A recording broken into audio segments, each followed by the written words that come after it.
When you go through a tragedy such as the one that I went through, you can go either of two ways. And it's never too late to become the person that God really meant for you to be. If I could talk to my younger self, this is what I would say. There's a new life waiting for you on the other side of this. And if you stay the path, then your life is gonna turn out to be beyond your wildest dreams. And we'd have our second chance.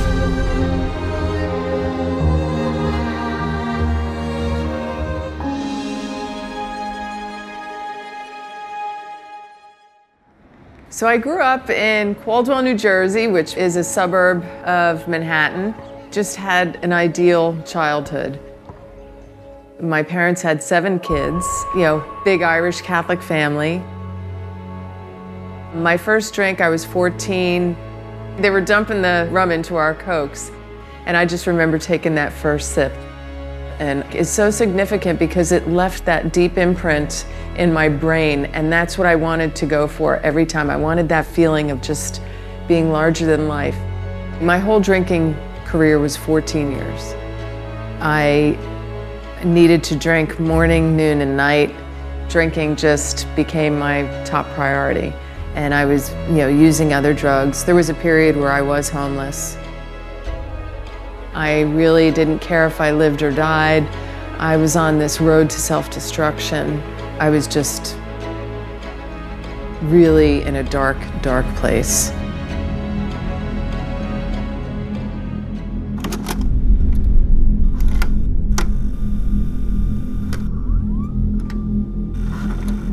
It was about a year ago in June. That's when my real problems began. And I guess all kind of caught up with me. I met a wonderful guy. He had the same adventuresome spirit that I did. He was really well educated. He liked to party and have a good time too. And he was just wonderful. And this particular weekend, he wanted to go down to the Florida Keys. As soon as we hit Key Largo, boom, first tiki bar that we saw, we went in and had a drink. And we did that all the way down to the middle of the Keys. And that night, we went out drinking and partying, and I had this great idea going down to this scenic overview point to watch the sunset. It was a beautiful evening. The moon was out, the stars were shining. The next thing we knew, it was, like 1 a.m, and a friend of mine's band was playing down the street. So we went to watch the band. We were pretty much buzzing. Beer and weed in the car. So it was probably about 2 a.m. where we decided to go watch the sun come up. And being adventurous said, why don't we go down this road? And there was a big sign that said authorized vehicles only.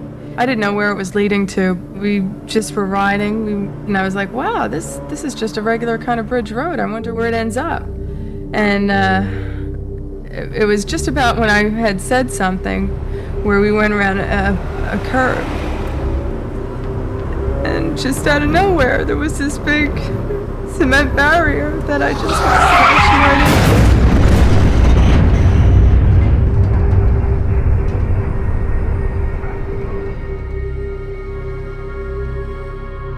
After the initial jolt, I was like, oh my God, where did that come from? And there was no response from Max. And I grabbed his hand and I was just shaking it, and still no response. So I figured he, hit his head and he was passed out. I knew something was really wrong. And then when I went down to reach my ankle and I pulled my hand up and it was just covered in blood and I could feel the bones in my ankle, I was like, I freaked out, and I of course was looking for a reassuring word from Max, or for Max to just take my hand and be like, calm down, everything's gonna be all right. But he was just still. He just looked like he was sleeping. And then I realized I started shaking him, and I was like, Max, wake up. And then I realized he wasn't breathing. And he was dead.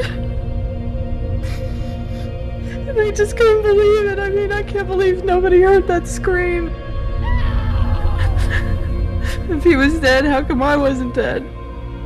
And of course, all these images were coming into my mind. I was looking for the angels that were gonna come and take him. I was actually waiting to die. I knew something was really wrong with me. I lost almost half of my blood.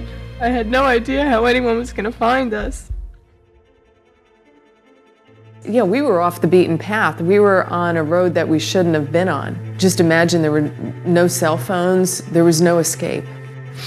Those next few hours, it had to be a few hours, because I guess this happened about 3:30.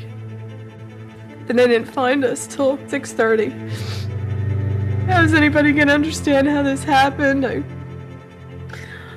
I don't know what got me through. I just prayed and prayed and prayed and talking to God and asking for forgiveness because I knew that I was on my last breaths, just trying to get right with God. But it was about that moment that I saw the blue lights, and I couldn't believe it, that this police officer showed up.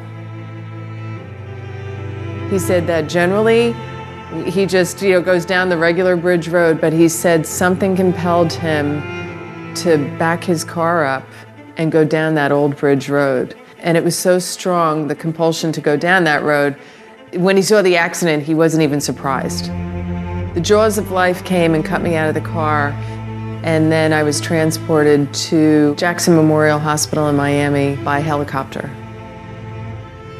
So the next thing I remember, and it must have been days later, was I remember seeing my dad just looking down at me, and I couldn't say anything because I was on a respirator.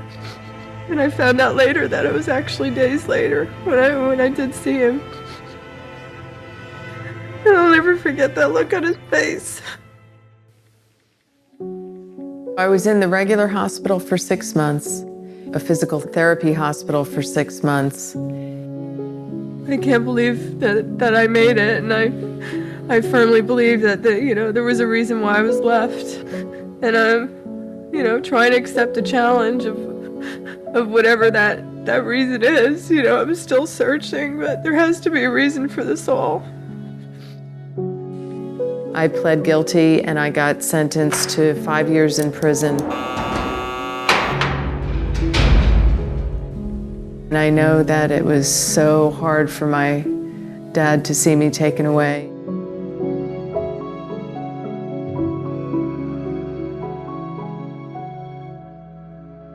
In prison, I was able to experience the value of service work. I was shocked at how many women couldn't read. I started a literacy program, so that was very satisfying, gave me purpose. And then in my last few years, I worked in the education department, assisted women who were preparing for their GED, their high school equivalency exam. So I was released from prison when I was 38 years old. I learned very quickly that as a formerly incarcerated individual, I couldn't do many things. First and foremost, I had a lifetime revocation of my license. I had to attend a 12-step meeting every day for 10 years. So I arranged my entire life around the meeting house here in Tallahassee. I had to get an apartment a couple blocks away.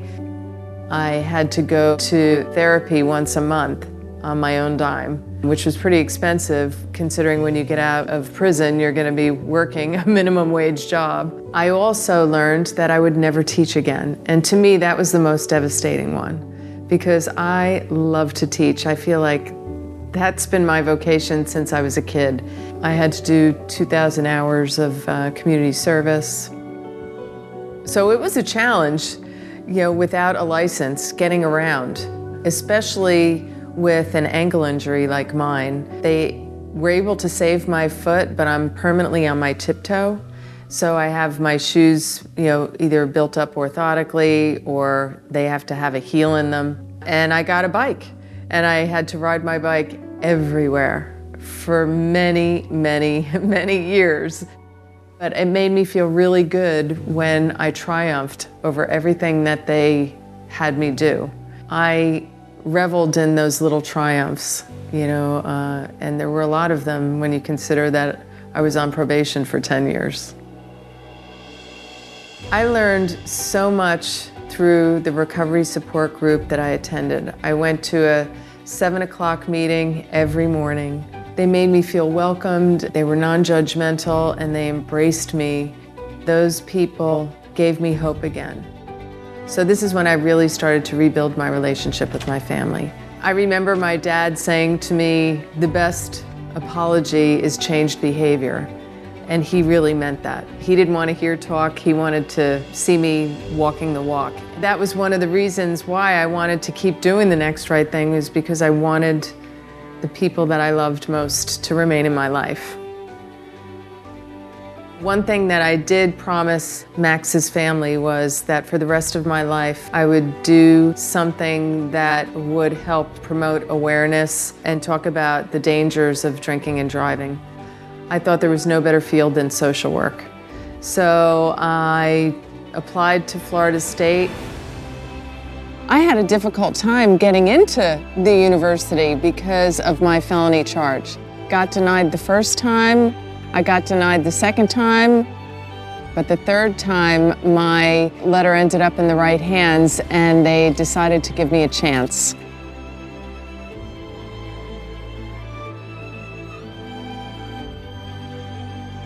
After several years of working in the field, I got a call from one of the assistant deans to see if I would be interested in teaching as an adjunct.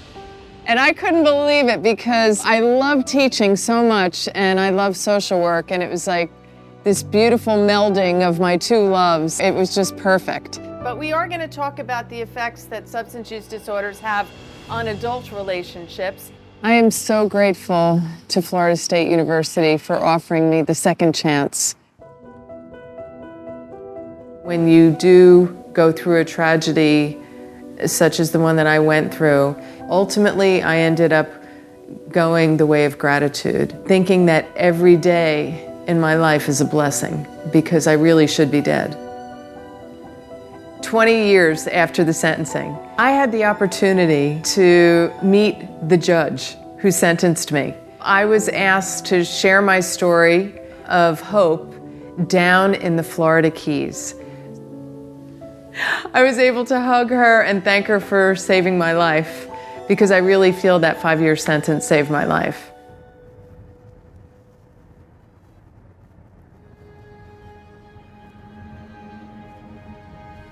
So recently, I was invited to come back in here as a guest speaker to speak to the women who were graduating from the recovery treatment unit. And I can't even begin to tell you the emotions walking through those gates. You know, what an honor it was to be standing before those women and sharing my story of hope. And I hope that's exactly what I gave them, was that little bit of light that inside this darkness they can prepare themselves for what would hopefully be a really bright future. So it was really so emotional because it was almost as if things came full circle. You know, here I was an invited guest speaker back in the prison that I lived in for 5 years. I used to just look people in the eye and I would say, where would any of us be without a second chance? Where would any of us be without forgiveness? It's never too late to become the person that God really meant for you to be. And I always get emotional when I say this, but my parents are so proud of me today. It's one of the greatest gifts of sobriety.